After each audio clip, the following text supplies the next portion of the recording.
and welcome to this brand new edition of India Revival Mission on Times Network. This week we are going to talk about the problems that the farmers of the country are talking about in the new 3 farm laws. Why is it that the government has been repeatedly saying that these 3 new farm laws are going to revolutionize the life of the Kisan, the Annadata of this country? On the other hand, the farmers who are from Punjab and Haryana and now other parts of the country as well, saying that the new laws are anti-farmer. Why are there these two different kind of views? That's the focus on India Revival Mission.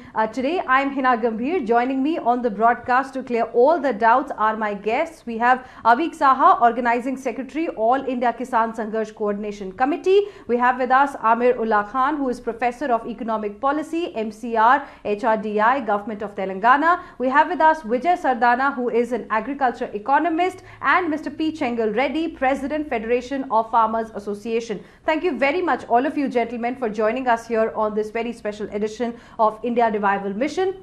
Mr. Reddy, let me begin this discussion with you. Why is it that the farmers feel that the MSP is going to go when the government is giving repeated assurances that MSP is going to continue? Why is it that the farmers feel that the APMC Mandi system will go when the government says that only new options will be given to them for the farmers to be able to sell their produce elsewhere apart from Mandis? APMC Mandi system is not going anywhere. Why is it happening, sir?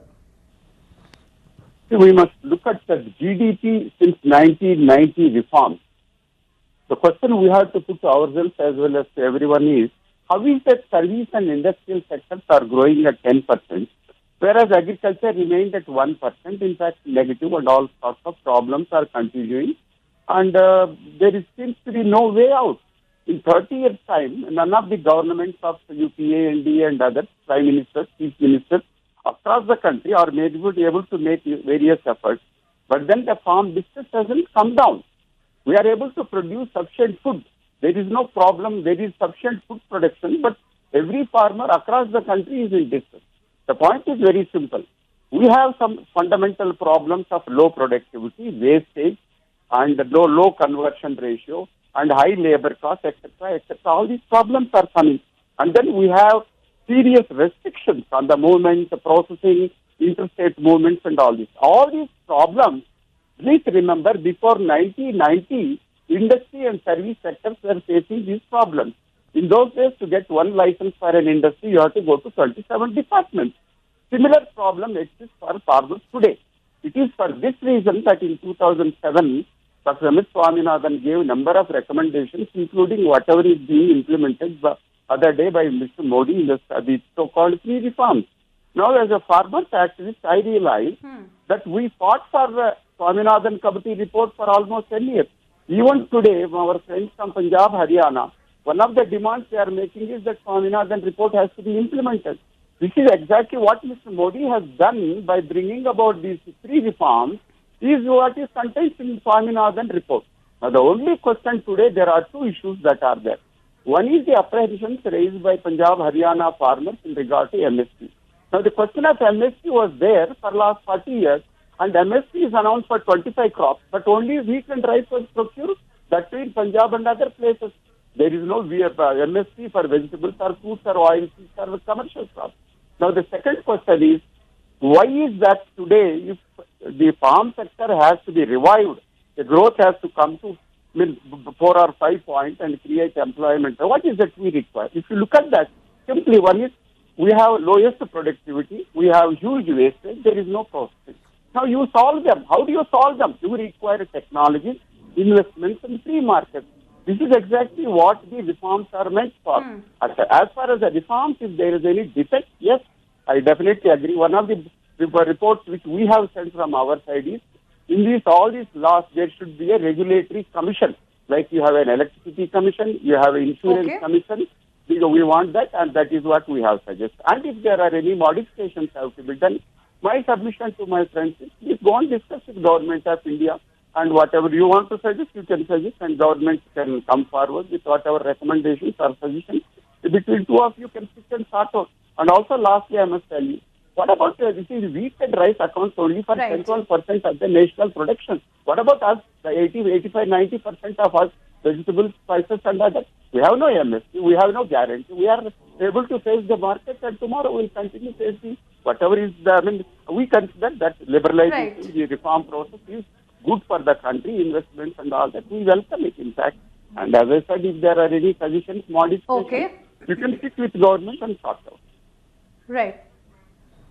Okay, Mr. Avik Saha, now as Mr. Chengal Reddy mentioned, don't we need investment? Don't we need better infrastructure for the farmers? Because farm distress has been going on since last so many years. We're talking about reforms. Many big agricultural economists have called these reforms as like, you know, the 1991 moment for the agriculture sector. Then isn't there some kind of misinformation campaign, miscommunication that is happening, that the real benefits are not being communicated to the farmers in the right way? Of course we need investment. The question is that investment. We need national security. So should we invite the private sector to hire soldiers and protect our borders? There are certain reasons why a sovereign government of a democratic country exists. And national border security, internal security, and food security are government responsibilities. Let me tell you how the government has been discharging this responsibility, just by one example. This is an answer to a Lok Sabha question on 11th February 2020. The minister says that a warehouse infrastructure fund of 5,000 crores was created in the year 2013-14 to the tune of 5,000 crores.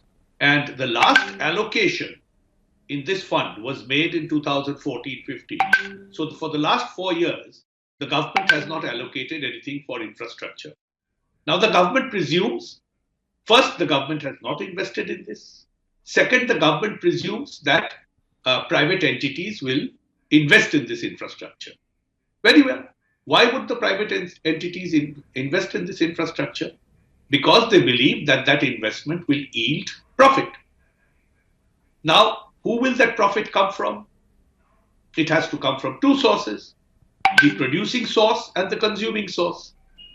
So if the government, through these laws, has decided that it will abdicate its responsibility and obligation towards national food security, hunger of the people of this country, and hand it over to the private sector who could do it, but they would charge a fee.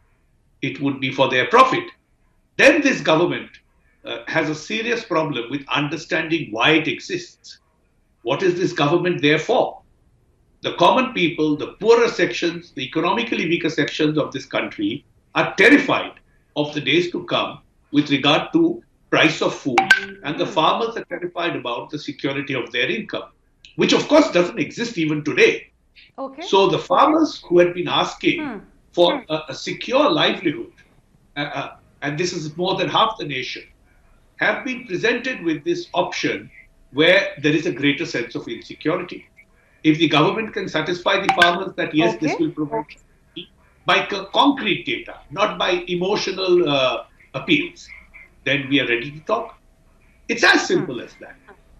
I think you have raised very pertinent points. Let me take those across to Vijay Sardana. Vijay Sardana, how will you like to respond? Is the government actually abdicating its responsibility in terms of developing the infrastructure for the farmers and handing over the entire sector to the private sector? Because what farmers are really worried about right now, they feel that MSP is some kind of a stability for them. It's stable income. It's not more, but it's an assurance that they'll get some money for their produce. What is your point of view? See, government also understand why we assume that government of India is enemy of India. Why this assumption is always there. If you also talk about why any government, for that matter, Mr. Manmohan Singh never implemented Swaminathan Commission report, are you saying he was enemy of the country? Or Mr. Modi is bringing a marketing reform, are you saying he is enemy of the country? I don't understand the logic when they say government is not concerned. I think we have a different view. I can have a vested interest which may not be in line with the national interest. Let me be very clear on a couple of examples with facts. What is the farmer's demand? 100% procurement at MSP by the government. I was just doing calculation. You know what is the budget? Total tax collection of Government of India is 16,50,000 crore, and total MSP outgoing as of today's MSP is 15,68,000 crore. Means 100% taxpayer money will go for MSP. Okay? Now, you don't have a defense in this country. Right. You don't want electricity. You don't want education. You don't want healthcare. मतलब पूरा देश सिर्फ जितना tax collection हो आड़तियों के हवाले कर दें, किसानों के हवाले कर दें और देश को ताला लगा दें. Second option is we have to generate resources. We can generate resources by increasing tax by 3 times. Minute you do that, all industry sector will collapse. The country will have 100% unemployment. There will be no buyer for farmers' crop. Your MSP is higher than the international market. You cannot export. There will not be purchasing power in India. I'm asking my all farmer friends, come with numbers. Don't bring emotion. We have to save India, not just farmer. अगर देश बचेगा तो किसान बचेगा. आपकी हमारे देश बर्बाद होगा. Please come with numbers and calculations. Let us discuss. Another point Mr. Avik Saab has mentioned, very important. Should we bring defense private sector? Yes, today 100% is private sector. All your technologies are coming from private sector. Your tanks are made by private sector. Your bunkers are made by private sector. Your life jackets are made by private sector. Private sector is also part of the country. ये मत समझिए कि देश में सब गद्दार हैं. मेरा ये कहने का मतलब ये है कि नहीं, आपने इम्पोर्टेंट पॉइंट्स रेज किए हैं. Be logical. ओके आपने बड़े इंपॉर्टेंट पॉइंट्स रेज किए हैं. Let me take that across to mister Khan as well. Mister Khan, now those are pertinent points that we have heard so far on the show. Where do you stand? Because some economists believe that the pulse of the problem has actually been this continuing MSP, because eventually if you see states like Punjab and Haryana, the farmers don't get even the MSP. They get much lower. That transportation cost is involved, then money goes into the hands of the commission agents, the middlemen, the cess, the tax, everything is there. So farmers' income hasn't really gone up. MSPs have not really helped the farmers also. Hina, thanks so much for this debate. The problem seen from either an economic perspective or a policy perspective is much bigger than just the MSP issue. Certainly MSPs matter a lot. We are giving MSPs to nearly 23 crops. A small percentage of the 150 million farmers in India do get that MSP. The issue is much bigger than just the MSP. And the reason the farmer is upset today is primarily because of farm income. This is what we must recognize. And that is where I think the big problem lies. That we are seeing dwindling farm incomes for the first time in independent India's history. The NFSO clearly points out that rural income is going down. It is not that the rate of growth has gone down. Actually, the consumption income has gone down, and this is much before COVID. Now, when consumption income for a poor, marginalized section of society goes down, that section of society is going to get upset. And this manifestation of that distress is so very clear because rural incomes are down. That is point number one that we must take into account.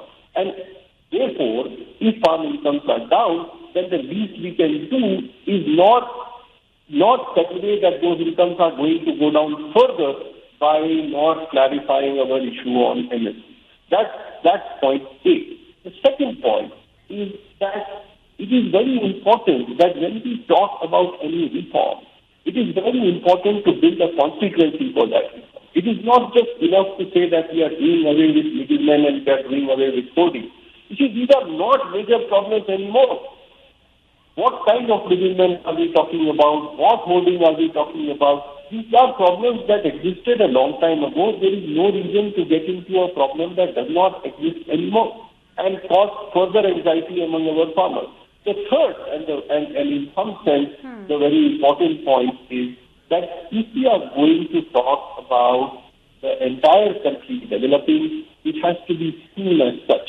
What we are seeing now is that there is an inordinate increase in per capita income in urban India, which also has tempered this year, and there is a concomitant decrease in farm incomes across the country. The taxation regime has ensured that everybody now pays taxes, and therefore the tax incidence is higher.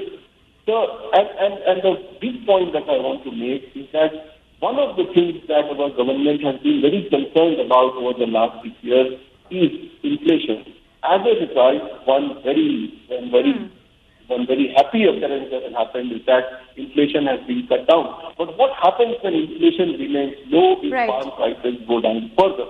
And when you combine all these, you realize that the distress is very clear, and you know why that distress is happening. Thank you.